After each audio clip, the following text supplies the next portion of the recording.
আলোচনা চলমান থাকা অবস্থায় পিআরের দাবিতে কিছু দলের আন্দোলন কর্মসূচি দেশের জন্য মঙ্গলজনক হবে না বলে মন্তব্য করেছেন বিএনপি মহাসচিব মির্জা ফখরুল ইসলাম আলমগীর। সিঙ্গাপুর থেকে দেশে ফিরে বিমানবন্দরে তিনি বলেন, বাংলাদেশের ভবিষ্যতের বিষয়ে দেশের মানুষই সিদ্ধান্ত নেবে, বাইরের হস্তক্ষেপের কোনো প্রয়োজন নেই। অন্যদিকে দলের স্থায়ী কমিটির সদস্য আমির খসরু মাহমুদ চৌধুরী জানান, নির্বাচনকে সামনে রেখে কেউ যদি দেশকে অস্থিতিশীল করতে চায় তাহলে তাদের রাজনৈতিকভাবে ক্ষতিপূরণ দিতে হবে। কামরুজ্জামান রাজীবের রিপোর্ট।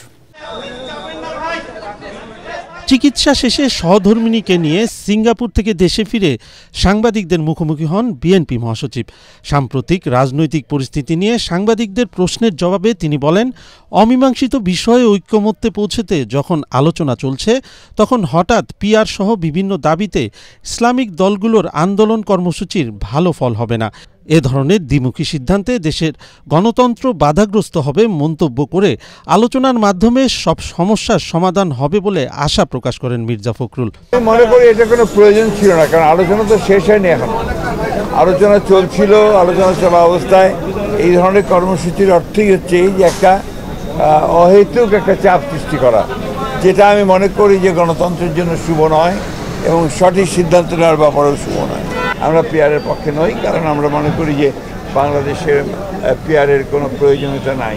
যেটাই করা হোক সেটা জনগণের সমর্থনটা হচ্ছে সবচেয়ে বড় প্রয়োজন। জনগণের সমর্থন আসে নির্বাচনের মধ্য দিয়ে, যে পার্লামেন্ট আসে সেই পার্লামেন্টের মধ্যে সেটা আসে।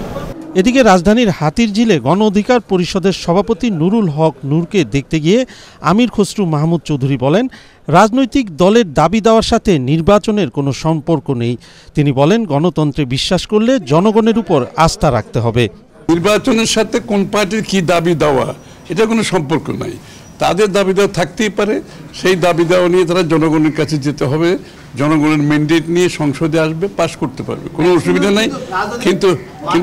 কিন্তু নির্বাচনী প্রক্রিয়ার সাথে এগুলো কোনো সম্পর্ক নেই। কেউ যদি অস্থিতিশীল করতে চায় তাদেরকে রাজনৈতিকভাবে নির্বাচনের মাধ্যমে জনগণের ম্যান্ডেট নিয়ে নিজেদের দাবি পূরণের আহ্বান জানিয়ে তিনি বলেন, অন্যথায় দেশে স্থিতিশীলতা আসবে না, পরাজিত শক্তির ফিরে আসার দ্বার উন্মোচিত হবে।